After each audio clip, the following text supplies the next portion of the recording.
Hey, here we go. We're live here at the Johnnie Cole HBCU Stroll. I'm here with my son. Well, tell me your name. Carter Cole. Hey, you forgot the JC. All right, we here today, and man, we had a great weekend this weekend. We had the Black College It's still weekend. championship game, and it was one of the best games. If you wasn't there, if you didn't see it, you missed a treat. Both teams, North Carolina Central and Jackson State, played down to the wire. And just like any championship game that you want to go, it came to overtime. It had all the festival things that you would want to see in a championship game: a last second play, a drop ball at the end, great running game by North Carolina Central. Uh, Both teams fought back and forth. Two great coaches. Uh, it was just a great game, and they had the largest crowd that ever watched a Black College Championship game. That was 49,000 at the Mercedes-Benz Stadium in Atlanta, Georgia. Today I got a treat for you. Uh, he's my homeboy from Ohio. Matter of fact, Dayton, Ohio. Great player, great student. Uh, the last couple of years, he's been living out his suitcase. He's built himself up. Uh, Athletic director at Eureka, athletic director at Edward Waters College. Now he's the athletic director at Alabama A&M. My friend and a truly good man, Paul Bryant. Hey, what's up, Coach Cole? What's going on, man? Look, hey, I've been down in the South a long time. I told you that. It's good to have some fresh blood from up top. Yes, sir. Yes, sir. That Dayton, Ohio blood. Yeah. Man, I want to thank you for, spending this time on your break to come on the show. You know, our show is live, of course, and Yes. I ain't gonna put you in the hot seat too much, but we'll talk swag ball and first I just want to talk about you. From Dayton, Ohio, big time player, big Yes, time sir. player in the Dayton area. Yes, sir. You know, where'd you go to high school then? So from went to Patterson High School, Patterson Co-op High School. There's no more Patterson, but I had a excellent upbringing. Been in the Dayton public school system, and I always say I am a DPS kid, and been raised in Dayton, and went to Patterson Cooperative High School. I always ask my guys, since now, when well, not when I was coming up, they call it the blue chip. Then they call it the star. And then, were you a Power Five player coming out of high school? What would you rank yourself?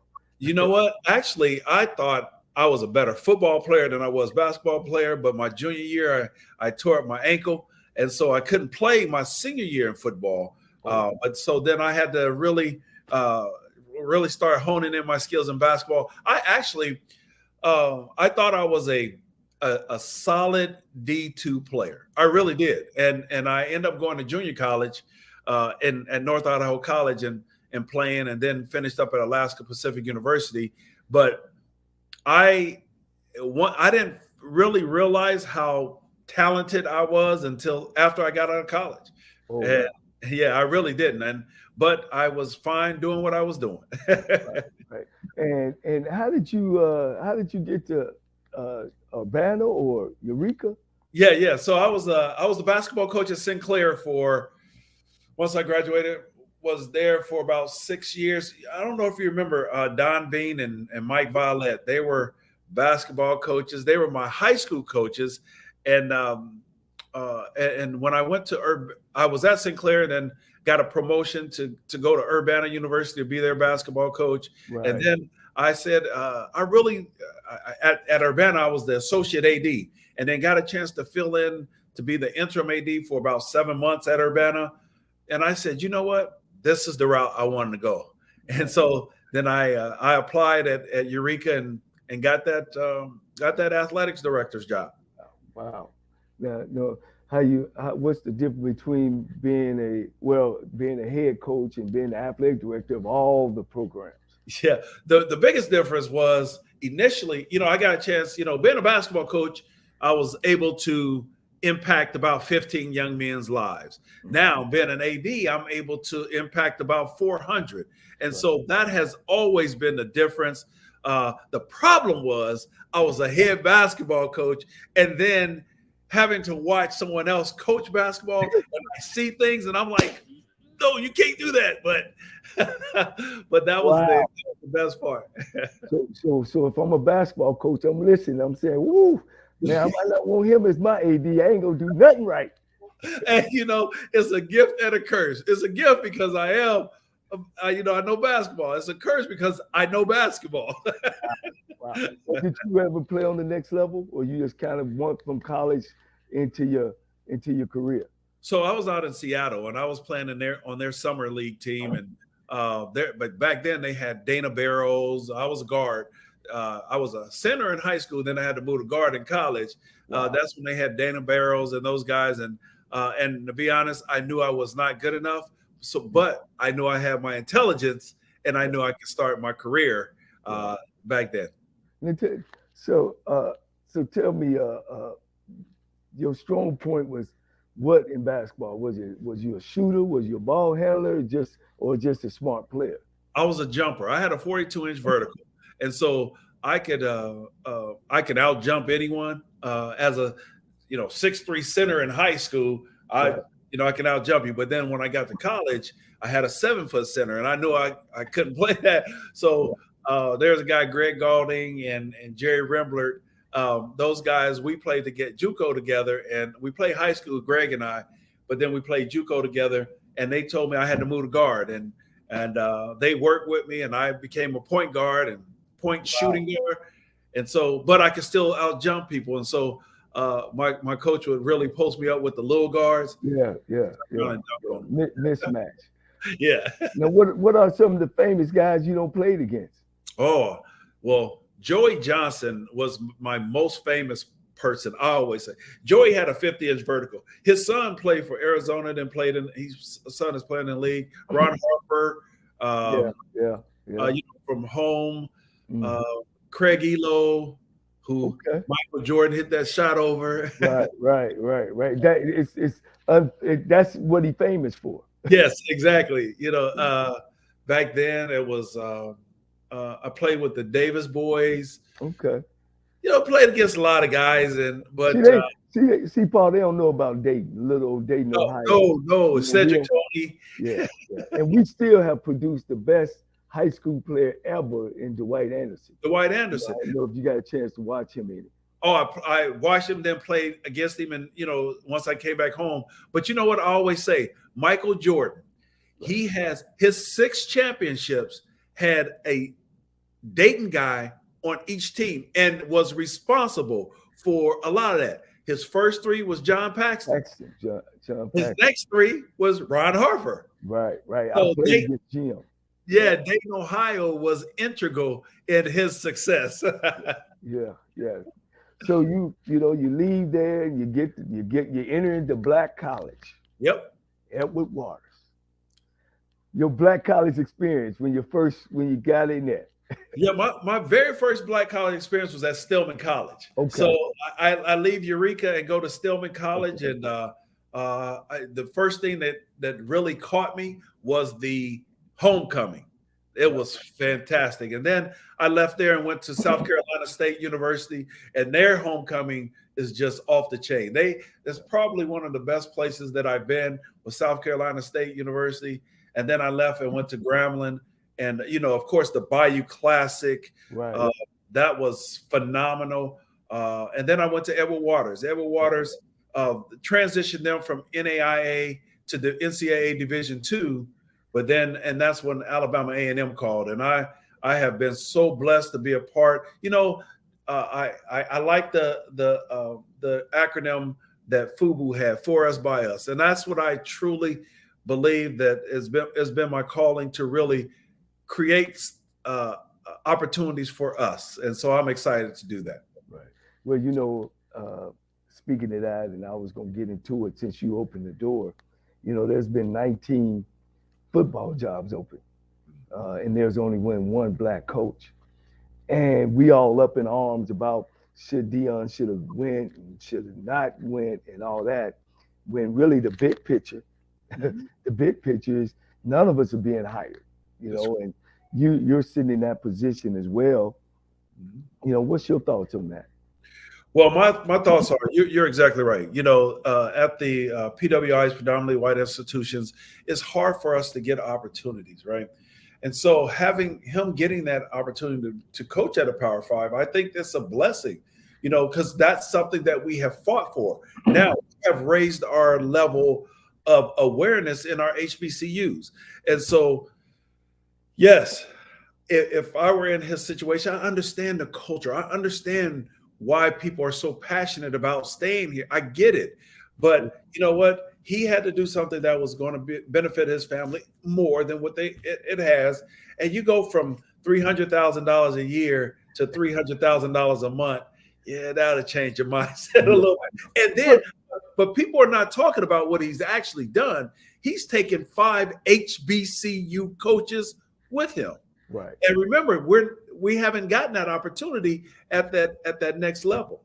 Yeah. Well, I was going to say that and just give you a little history because I've been around the SWAC for 40 years.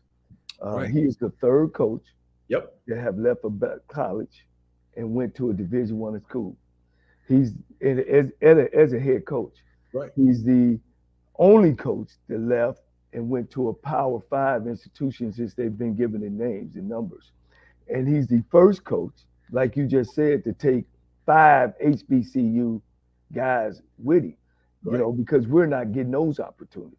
That's correct. And while we fussing and fighting why he should and shouldn't, we all should be on his side, rooting him on to let them know that our football is triangle. Our football is made out of leather. It's 100 yards long, and that we can organize and we can put things together. You're right.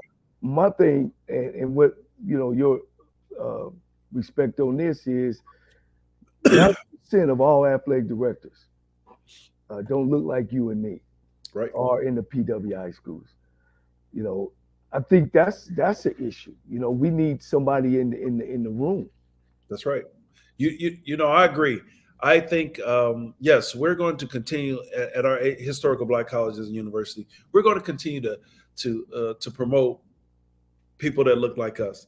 I think too, and I'm proud to be where I am. I'm very happy to be where I am. I think that at the predominantly white institutions, we need to have more representation of us at that level as well. And no, we typically don't get all the opportunities, but when we do, I think we make the best. You look at Gene Smith. Gene Smith from the Ohio State University. Yes, sir. He has done a phenomenal job at creating a different environment and providing opportunities for the minorities as well. He's done a great job, and we have plenty more. I know that. I can't think of her name. Who's at Vanderbilt? She's now the athletic director. But what they're doing when they do get in those positions, they are pulling up, and that's what we have to do, not just holistically at a predominantly white and here at our HBCUs. We got to promote and pull up as we grow. Well, ain't no, and before we even go on about this black, we talking about qualified people. Absolutely. We talking about qualified people. So I want to make sure that we clear that up. Yep. You're in a position. You're meeting with the other black college HBCU ads, and now Dion being a pro guy. Yep. And we gave him this opportunity because that's what we never. You said something earlier about we realize who we are. Yep. And as soon as we realize who we are and our duties as black people to go support our black schools, we'll be better off. There's no Deion Sanders if there's no Jackson State. Right. So what do I say to a kid that we're saying, come to a black school? Right. But once you graduate from here, if you don't play pro ball, you're not good enough to coach here. Well, I tell you this, I will never say that, and I tell you, I I think we have the opportunity when we recruit our student athletes. We want them to not only come here and play, come and graduate, come and we want you to become an outstanding alum. But if I can't give you the opportunity, let's look for our network of HBCUs to give you that opportunity. To your point, they are not getting that opportunity. So when they're going to the Power Five schools and they graduate, a lot of them don't get the opportunity to coach at their institution. They'll tell you, no, yeah, you're fine that you played here. You're fine that you gave us your blood, sweat, and tears. However, you need to go coach somewhere else. That is a telltale. And I disagree with that mindset. But I'm saying now at a historical Black college or university, not only can you come, not only will you graduate, not only will we allow you to coach, but we will allow you to create your career here. We're a nurturing environment. That's something that they're not getting at the other institutions. Right. Well, and that's why I was just asking you that because, I'm on the other side. Yep. And they're not only not hiring us as PWIs, and now we're in this big old bubble of pro, non-pro, alumni. They're not even hiring athletic directors. They're not even hiring athletic directors that look like you. So, you kind of look at it, and Paul, I'm talking from the outside, like, why would you guys go and hire a guy from outside and they not even giving y'all opportunities? I don't know that thinking. Maybe you could share some thinking with me that could bring it, to make me understand. Yeah. You know what? I can't really give you a significant answer on that. However, I will say, I am when I'm looking for the coach, a coach or at any sport or staff, I'm looking for the most qualified. And that's, we have a lot of, and everyone, well, let me go back. A lot of people are talking about the superstars, the NFL players who have coached. Let's talk football. We all know that there's only one Deion, right? But Deion has been doing that from day one. When he told that one team who said they were going to draft him, he said, "I'm going to make you pay so much you're not going to want. You're going to have to put me on layaway." Remember that? But that's that. So Deion, that's his mentality. That's his mindset from way back then.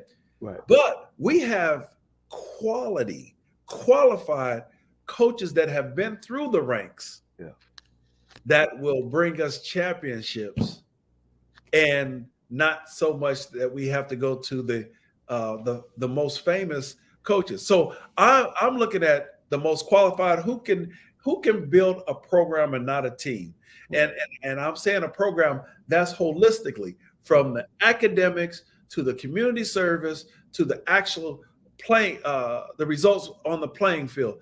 That's what I want to see. Yeah. When I listen to your perspective of it, and then when you look at your background, I could see that you're truly, I shouldn't use the word honest, but because you're speaking from your experience, Yes. but which is great. I think a lot of times that these guys are getting in these athletic director positions, don't see it and don't look at it that way. Because as a Black college graduate myself, and see our opportunities the windows are closing, you kind of lose interest. And I always tell people, people give money to people. and I always tell my alma mater that we need to start hiring our own, and because when you go to Ohio State, when you go to these other places, they hire their own. It's just not Black folks. That's right. That's true. That's true. They are. And again, for me, it's about the most qualified, stay within who we are. And I think that will make us successful. When we start recruiting you, it's called cradle to the grave. We want you to, we start from the cradle when we first make that contact. And then to the grave is when you do pass on, that you give a legacy back. but it's about how we treat you. And so if we're not treating you once you graduate the best, then there's not going to be anything that we reap once you're gone. And so I believe in that whole cradle to the grave mentality where we're really treating and presenting opportunities for those who have graduated from us. Yeah, that's very important. So, talking about your style as a athletic director, what are some of the things that to you that needs to, like, I'm a coach. When I come in, I want to make sure, we get the building clean. I want to make sure that the kids dress a certain way. I want to make sure when they go to practice, we all gonna look the same. Those things. As an athletic director, you walk into Alabama A&M or the places you've been, and what are some of the things that you say, these are the things that I got to put in place? Yeah, the first thing I do is I look at who we are as a team, as a program. That's all of our coaches, all of our staff. What are our thoughts? What is our mindset? And if our mindset is, oh yeah, we're here at Alabama A&M, then I'm gonna tell you up front, that is not the mindset I have and I want around me. I want the people to say, we are Alabama A&M. And my mentality is, I want to be successful. I want excellence from the time I walk in to the time I walk out. But if you have that mediocre and being satisfied, well, that's the Alabama A&M way. No, I don't need you on my team. I want that best type of thing. So when I walk in, I listen. I interview everybody on my team, and I just talk to you for about a half hour because I can get where your mindset is in a half hour. And I talk to every last one just to find out where they are. And some people have to move on. I always say, this is a bus. The bus is going to keep rolling. Now, There are seats on the bus. It may not just be the seat for you. Right. And so so as I look at how we're going to develop, these are the things I see. I look at our marketing. I look at how we educate. Coaches are educators. How do you educate your craft to your students? And then the biggest part is, are you passionate about what you do, and are you student-centered? If you're passionate and are student-centered, then you're going to make the right decision, because every decision is about students. Mm-hmm. And so as I approach every department, those are some of the key factors that I look at. And I'm proud to be a part of Alabama A&M because we have a cumulative student athlete GPA over a 3.2. And so and that's something that we want. Now we're going to start bringing the winning percentages up as well, and we're going to do better. But it's the mindset. We have to change the mindset, and that's what we're going to do. Yeah. Well, one thing about Alabama A&M, they just a steady. Since they joined the SWAC, they just a steady, a program. On all levels. They're not going to be last. No. They're not going to be first. We'll get there. Always in the middle. They're always in the middle. I thought Alabama A&M has always been a first-class organization. Now, what are the things, I guess, I know I have a lot of coaches watching my show, that you look into choosing a coach? Yeah. First thing I wanted, recruiting is the lifeblood of athletics. And so I want to know what your recruiting base is. I want to know that you are able to connect with the student athletes. I want to know what your recruiting strategies are. And so as I talk to coaches, that's the first thing I ask is, what are your recruiting strategies? And give me your base of where you recruit. And so I'm different. I always ask a coach, recruit me. I need you to recruit me. Pretend I'm your student athlete. I want to hear your recruiting speech for Alabama A&M, not as just a generic. I need to know your recruiting speech. Right. And then I look for how you actually manage your team. And that's critical. That's critical. And the type of discipline that you would display in running your team. You mentioned earlier how consistent, everyone is the same. You practice, you look the same. You're dressing one way. I don't like everyone dressing different ways coming to practice. And Right. so again, I'm a guy who looks for those particular things. And then when you get here, I evaluate you in practice, not in the games, because the practice is when it actually happens. The Right. game is just showtime. Yeah. One of the things that me and you talked about hiring a coach, and one of the words you used was discipline. I mean, you use it's political. Yep. So when saying that, of course, everything's political. And when you hire a coach, people gonna say something anyway. You can hire Dion at A&M, somebody gonna say something. You can hire Nick Saban, somebody gonna say something. So Absolutely. how much does winning play a role in politics? Do I say, oh, because it seems like, Paul, that the PWI schools, they put winning first. Yep. When you talk about a coach, Right. we're not trying to hire the Pope. We're not trying to hire, some Baptist men. We want a football coach, Right. and we'll deal with the rest. Because I don't know. I'll let you say that, and then I'll give my reason. I think why as well. So what is your take on that? Well, I think okay, the political piece, everything is political. Yeah. For me, I look at, yeah, I want to win, but I know that it takes total resources to do that. Oh yeah. And so when we talk about winning, I'll give you an example. At an institution, I'm begging them to win, or I don't want to say begging, I'm demanding them to win. But then I look at the resources that they had. I know I'm not providing the resources for them to win. Prime example, at Edward Waters, we were giving out 17 scholarships at the Division II. And we're expecting them to compete with the other schools that are given 35. But I'm hearing, why aren't they winning? Well, let me tell you why. And then, I remember the president at the time called me up at 11:30 at night, said, hey, why did we get beat that bad on national TV? Well, let me tell you exactly why. Well, here's the reason. We have 17 scholarships, they have 35. Right. We have 2 full-time coaches, they have 7. Right.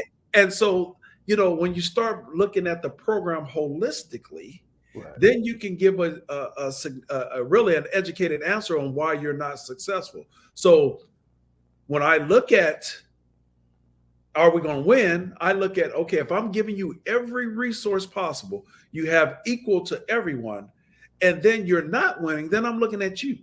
But I look at that as a AD, I'm looking at making sure that I have the appropriate resources in place for you to be successful. So I can't ask you to go ahead and knock someone out, and they have boxing gloves and you have just mitts on. No, we got to make sure that we're equal in every way for everyone to be successful. That's a great way to look at it, And let me sneak my little deal in. I was at Lane College, and I had 7 scholarships, and I beat everybody. Not one year, but 2 years in a row. The only team beat me was Tuskegee and Albany State. But I get that, and I Right. kind of and you're supposed to look at it that way Right. as athletic director. And I look at it as a coach that if I'm given the opportunity and I do my homework on this university and Right. I understand what I'm getting myself into, and I don't think that when you accept a job at 7 scholarships and you know what you up against. Right. For me, I don't see the excuses. Right. Now, once I start producing and showing you, because when I was at Lane, they had Dr. McClure. He did give me 4 more the next year. So the next year I went into 11 and was able to do a great job there.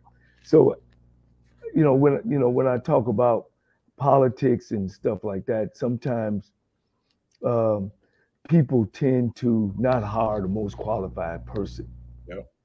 but to hire maybe a friend of theirs or I know it's a lot of pressure on you because there's a lot of layers on top of you as well.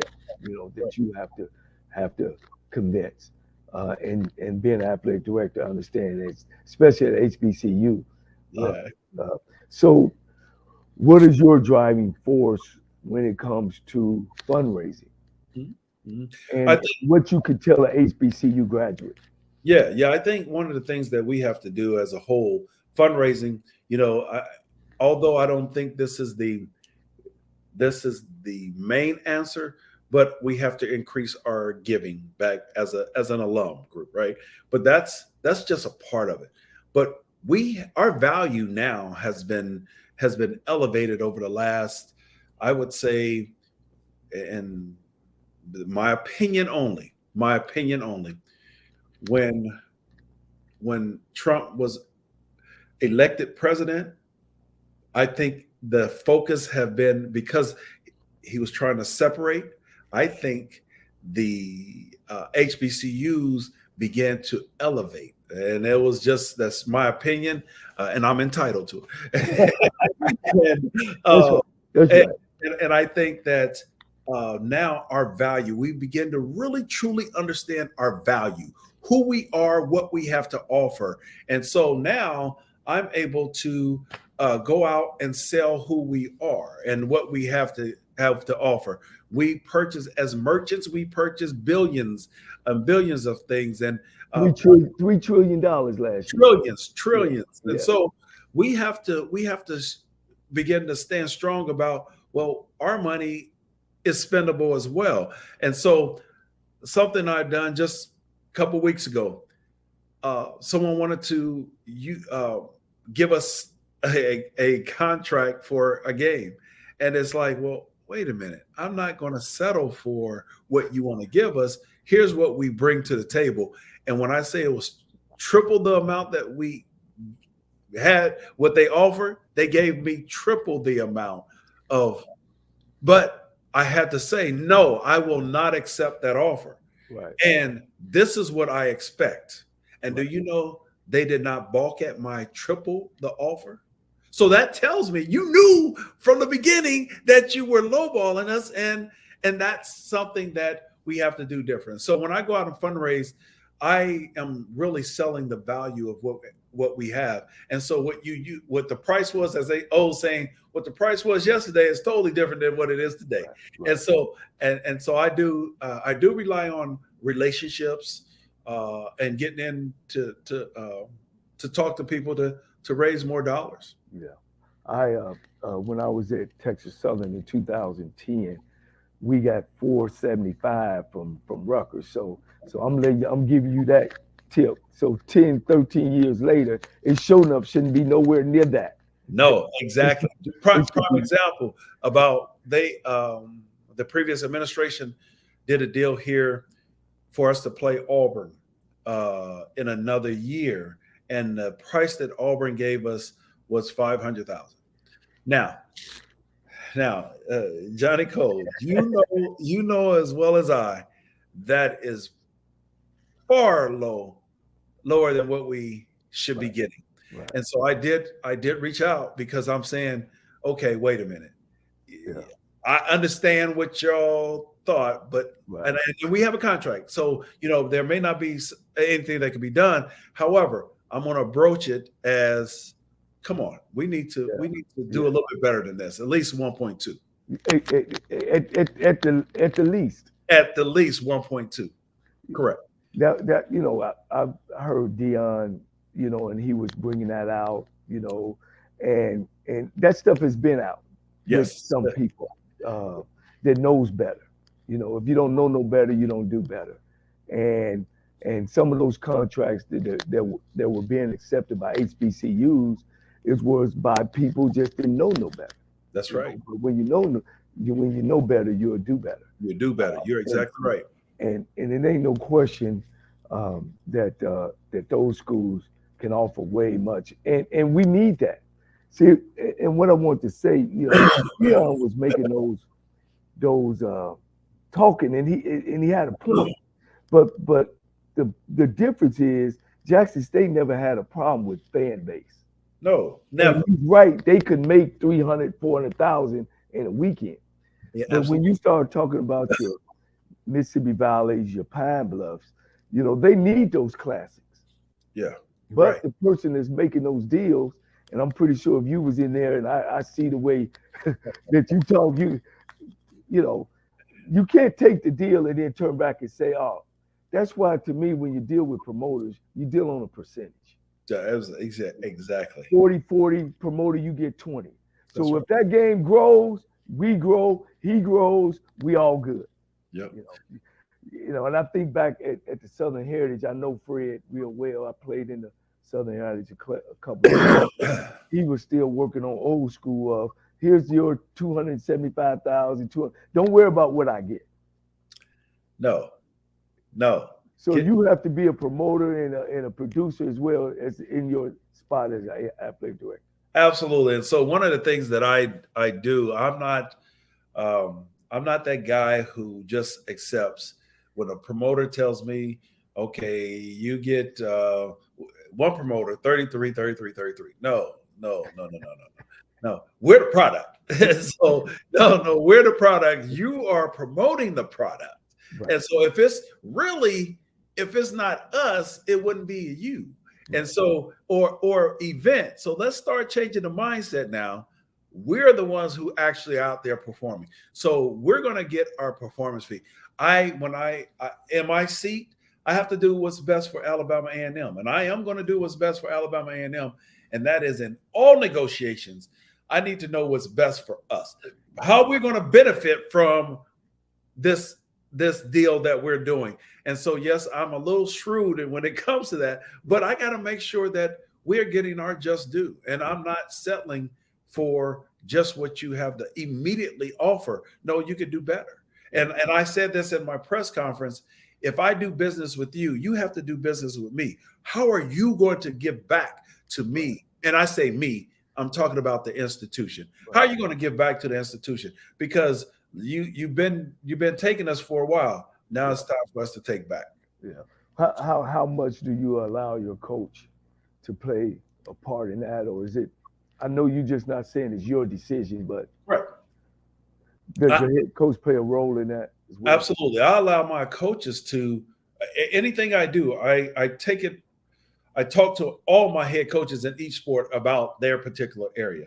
So I say, okay, do you think is the best deal that we need to solidify this game? And I hear them, and a lot of times they're a lot lower than what I would want. So I will say, okay, well, if you're saying that we need to be at 35%, then I'm going to say no, we need to be at 40, and that's what I want to push. And so I will say the majority of the time they are a lot lower than what I want, but they are all inclusive in every decision I make because it's not a singular decision; it's a team decision. Yeah, that's good. Do you guys you how important it is to do end of the year? I know you do your end of the year evaluation. Do you also use or do when a guy leaves your program, a coach leave your program? Yes, we do. We do those post departure surveys. Kind of a conversation piece about what went right, what went wrong. And a lot of times, we don't do them a lot with the if we're separating from them, but if they're separating from us, then that's what we do. Um, and a lot of times, the reason why I say that is because a lot of times they don't want to have that conversation when we're separating with them. But I do that with not only faculty, staff, or staff. I do that with our students as well. When they're talking about they want to leave and they're leaving, I ask them some particular questions on why and what would be different.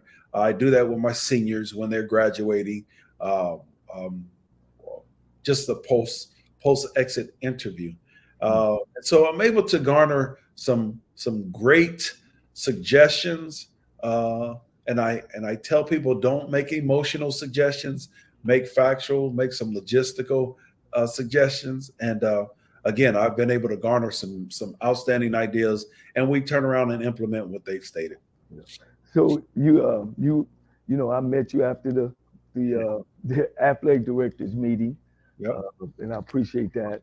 Yep. We was able to chop it up Dayton, Ohio style. Yes, sir. What's on the new horizon for the SWAC? SWAC athletics. Yeah. Well, that's some of the things that you could kind of discuss with us. Yeah, I think what we're going to see, an enormous elevation with the SWAC. Something that I'm what I heard. Now I can't say exactly what it was, but what I heard was I'm excited to be a part of it. And so everyone, when we talk about elevate our game, everyone is going to have to elevate their game. I think our commissioner, Dr. Charles McClellan, is doing a phenomenal job there. He's creating a pathway, and I think he has the blueprint to do it. You know, we're going to be the highest, or we are the top FCS conference that pays their institution at the highest level. And so we're getting dollars from our conference that we hadn't before. There are marketing opportunities that he has created that is getting us sponsorship, where several years ago, prior to him taking over, we had less than $1 million way less than $1 million. Discretionary funds. Yes, we had way less. Yeah. Now we're way more. We 6-7 million. Right. And that's something that he's created from the time he's gotten here. So, I'm a fan of Dr. Charles McClellan. I tease him all the time because I say, well, listen, I was part of the AD crew that allowed you to get that job. So I'm a fan, though. He's doing a phenomenal job. Well, good. I heard he was able to help out Mississippi Valley State. Yeah, I'm a SWAC guy now. I probably was in that meeting and you didn't know it. Right. I got friends with a whole bunch of important people. I Yes. spoke with the CEO over HBCU Gold.tv. Oh, yeah. And we sit down and talked about his master plan, because one of the things that I'm trying to do is become an analyst, of the game. Right. But I understand that they're trying to put together the all black conferences and to create a playoff for the Black College National Championship game. I think we're talking about bringing in 8 teams from the SIAC, CIAA, the SWAC, and the MEAC, and have a playoff. How you feel about that? You think that's we can get that done in a way that we can raise some money? Yeah, absolutely. I think that's one of the things that we need to do. We need to create. So as we talk about who do you know that has been in the FCS championships? Like, a lot of people can't answer that, but we know who was in the Celebration Bowl, right? And so when I was at South Carolina State, it was the year before I got there. They had played in the FCS championships. They hosted Furman. When they hosted Furman, they went in the whole $35,000. Yeah. And so then the next year, we started the Celebration Bowl. And everyone talked about how ridiculous it was for us to get out of the NCAA. However, each institution was guaranteed $1 million. Now, remember, the year before, we were just $35,000 in the hole, and we hosted it. Right. And so now the opportunity to create our own bowl series, I think it's critical. I think we need those Division IIs. We got the CIAA, SIAC. I think it's a natural fit to play in those particular bowls, and we get more money in doing so. Yeah, I think those Division IIs is going to have to probably put more SWAC and MEAC teams on their schedule, just for people. You can't say, you can't be a Division II and then you play NAIA schools on your open day and say, okay, I'm 12-0. Well, you only had 2 tough teams in the SIC. I cried that same fight when I ended up at Texas Southern. We didn't win the national title, and that's when they were just voting the national title in. They ended up giving it to Albany State. That I felt that that year we played Rutgers and we played another Division I team, and we ended up only losing to Prairie View. So picking out that final 8, those schedule changes probably got to be a part of it as well. Absolutely. And so I think if we do a couple of cross playing, the SIC and the CIAA, Hmm. that will help. But again, you're looking at the SWAC schools. We're playing. We have a full schedule, and we are able to add 1 or 2 games to play CIAA or SIC. Like this year, I'm playing Lane College. And that's giving them an opportunity to come up, and we give them a few Right. funds to play. But then we can create our own type of series. And so I think it's important that we stay together, we stick together, we start scheduling together so that we won't have to play these big games that really a lot of times I still can't remember a lot of our schools being very successful in the large money games. Like we played Vanderbilt this year, Alabama A&M, and again, a couple of years we'll play Auburn. Right. But now, I'm gonna tell you now, we're not gonna back down though. We're Right. gonna Right. come in ready to play. Right. But in the grand scheme of things, I would prefer to play in another MEAC SWAC where we will have another homecoming type environment like the Celebration Bowl. Right. Right. Right. Well, I'm gonna be the devil's advocate. Okay. How you feel about playing a big school? Do it looks like you prostituting? Of course, you hear some of the naysayers like, "Oh, we're prostituting our players to make money." Do the money from those games, does it go to general fund or does it go back to the athletic fund? It comes to the athletic fund here at Alabama A&M, Oh, so, wow. which helps out. Woo. Yes, yes. And so having that opportunity, even at Edward Waters, while I was there, the dollars come back to the athletics department. And so what we do, there are bills that we have to pay, Right. within the athletics departments, and that's what we do. And so we utilize our other funds to really pay those bills, and then like our uniforms are creating. The all our apparel, our equipment in our weight room. That's what we use to get those things from those game guarantees. Wow, you got off the seat on that one. Right. That's all right because most of the time those funds go to the general fund that don't athletics never see. I think that's fair that they do that. Yeah, but I think it becomes a two-part because I look at it holistically now. So the institution has already given the Right. department certain amount of dollars, right? So when people say that, well, the money goes back to the general fund is really to help other areas because the institution has already given the athletic department a certain amount of dollars. And so I understand it Right. from a holistic. It sounds like robbing Peter to pay Paul. Well, they front you the money to start your program off, and you say, "All right, I need to get that at the end." correct. Yeah. Correct. So it's like they're giving you a loan, right? And so you have to fulfill the requirements of that loan. Right. and that's the way it is. And so I mean that's the nature of the business. But our fundraise dollars actually come in our foundation where we can utilize to get some things as well.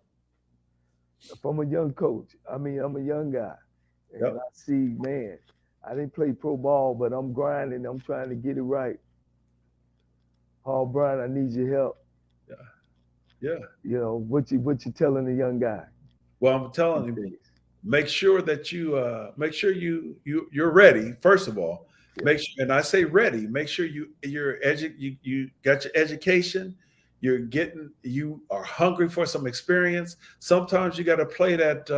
I'm only saying this, not saying that this is what you have to do. The GA part, the GA role, the graduate assistant role, you may have to do some things where you don't get a lot of money, but get in the game and keep grinding. And trust me, you will be seen. There's a guy who's at the Division I now. I forgot what school he's at now, but Shaka Smart, basketball player, coach. I'm sorry. Shaka worked at the University of Dayton while I was at Sinclair.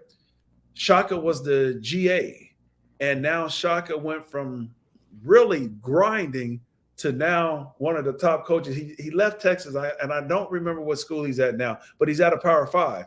Right. And so I will just say, keep grinding. It's going to happen. And no matter where you are, you can be seen wherever you are, and you can be promoted to a different level. I look for those hungry guys, those guys who really want to work, who really want to get in the trenches. That's who I look for. And you know what my issue is when I'm at a game. Yes, I was just at the game this weekend, but I also look at the assistant coaches. I look at how are the players reacting to you as an assistant coach. I'm at basketball games. I don't watch the game. I watch the coaches, and I look at the assistant coaches a lot of the time because I want to see who's going to be the next head coach. Yeah. And so keep grinding, keep working. Coach, I see you. DPS taught us well, Coach. It did. My Dayton Public School education, I wouldn't trade it for the world. Yeah. So what's next for Paul Bryant? Yes, I think what's next for me is to create this winning environment up here. And I mean, again, we have it academically. Now it's time to put forth that athletic prowess where I really want to dominate the SWAC. I want in every sport, though. I want to make sure that we're in the top 2 in every sport. And so that's what's next for me. I'm here for the long haul to get this thing done. Yeah. That's good to hear. Alabama A&M has always been a first class program. The way they've done things, the way they show up, First class, and show up all the time. And I want to thank you for all what you do. And man, some people wouldn't take this interview. I've had some guys shy away from it because I talk about the real stuff. I talk about the black and white issues. Yeah. They there. You can't run from them. You got to run towards them. That's the only way that we can get over the hump. That's right. We can't get over the hump shying away thinking we're going to be the next black guy get a white job. But I don't want to talk about that because they might not give me a chance. They might think I'm militant. I'm not militant at all. No. I'm being the youngest son of 9 boys, I know what it is to grind and some of the things that you talked about. But we'll definitely keep in touch. Good luck with the rest of your career. It's basketball season. Yes, sir. It's your season. Yes, it is. Yes, I got to meet your head coach because I know, boy, he can feel your eyes watching him. And you know what's crazy? He literally, while we're talking, just called me, and I know he wants to talk about the game because we're going up to play Ohio State here next week, and Wow. yeah. So we play Illinois. We played them tough, but that's what I like about my coach, though. He understands. I know basketball. He used to be at Wright State when I was at Sinclair. Okay. Yes. Okay. So he knows I know basketball, and he's a guy. He's not threatened by it at all. He's the one. Hey, tell me something. Did you see? And I'm like, Coach, honestly, I ain't even watched the game because I'm watching everything else. Yeah. I'll tell Mark Parker. Me and Mark played together at Dayton Dunbar. Yeah, that used to be my guy. Is that right? Yeah, Parker. Parker knows. Bradley. Brad. We had great guys from those days. And make sure I know I tell Lyle. He's probably watching now. Yeah, Coach Lyle. You know what? That's my guy. He gave me Cornelius Cash, and I tell you what, Cash he's been one of the best players I had, and just a great person. So yeah, your brother, he's something else though. Hey, tell the family I said hello. Well, and we'll chop it up. We'll continue when you come this way. If you're in Texas, let me know, man. I'll definitely make my way down there. All right, brother. I sure will. I appreciate you, Johnny, and thank you. I love all the Coles, and you guys are great people. So I appreciate you. Appreciate it. Thank you. All right. Take care. Go. Hey, that was the day. My homie Paul Bryant, athletic director. Hopefully, you guys got some great information on that political side of choosing a coach, political side of what you need to do to support Black colleges and how things work. Again, I had a great time this weekend in ATL. Looking forward to basketball season. And we'll stay in touch. And if you feel yourself at the end of the rope, tie a knot, because ain't nobody bad like you. It's Sybil Wilkes with what you need to know. Today is Monday, and we're back at it. It's December 19th, 2022. Number 1. The House Committee investigating the January 6 attack on the U.S. Capitol met over the weekend to discuss potential criminal referrals which could be passed on to the Department of Justice. And they will meet Monday at 1 p.m. Eastern to vote on potential recommendations to the Justice Department to prosecute suspects for their roles. Among the charges the committee is expected to recommend are insurrection, obstruction of an official proceeding of Congress, and conspiracy to defraud the United States government. The bipartisan committee, made up of 7 Democrats and 2 Republicans, is expected to vote on its final report and potential referrals Monday before releasing its final report Wednesday, December 21st. Number 2, history was made by Harvard University last week with the announcement that for the very first time in its almost 400-year history, a Black woman will lead the prestigious university. Dr. Claudine Gay received her PhD in government from Harvard and returned as a professor in 2006. Currently, she is the Dean of Harvard's Faculty of Arts and Sciences, and she will assume her new position on July 1st, 2023. This daughter of Haitian immigrants is regarded as a leading voice on the issue of American political participation. Number 3, California will stop making companies pay employees who cannot work because they caught the coronavirus while on the job. For the past 2 years, the California workplace regulators have tried to slow the spread of the coronavirus by requiring infected workers to stay home, while also guaranteeing them that they will still get paid. But Thursday, the California Occupational Safety and Health Standards Board voted to end that rule in 2023, in part because that rule has just become more difficult to enforce. Number 4, on Halloween of 2022, Field Training Officer Jane Nguyen and his trainee officer Y. Profet responded to reports of a public indecency in the northwest area of Atlanta, Georgia neighborhood. Officers found a Black man wearing pants too loose to cover his body, and instead of writing the man a citation, Officer Jane Nguyen took him to Walmart to buy him some clothes. Body camera footage shows Officer Nguyen walking into the store, picking out a new shirt and pants and a pair of comfortable shoes after the man told him his feet hurt. Number 5, it's Christmas time, the season for giving, and here's a gift you can give to someone and it won't cost you a dime. On Ministry Monday, may we recommend the gift of forgiveness. In the Bible, forgiveness is a release or a dismissal of something. You are letting that thing go. There are 4 characteristics to biblical forgiveness. Read more about it in today's Ministry Monday column in the What You Need to Know newsletter. Here's your daily inspiration from Yogi's Jewels. The less negativity you allow, the more peace you will have. Join me today live on YouTube and Facebook at 7 p.m. Eastern, 6 p.m. Central with sports agents you've not seen before, Rashida Liberty, Leslie Martin, and Joyvin Malvin Griffin. A conversation incredible with these ladies. To subscribe to my free daily newsletter, please visit SybilWilkes.com. Be informed, be empowered.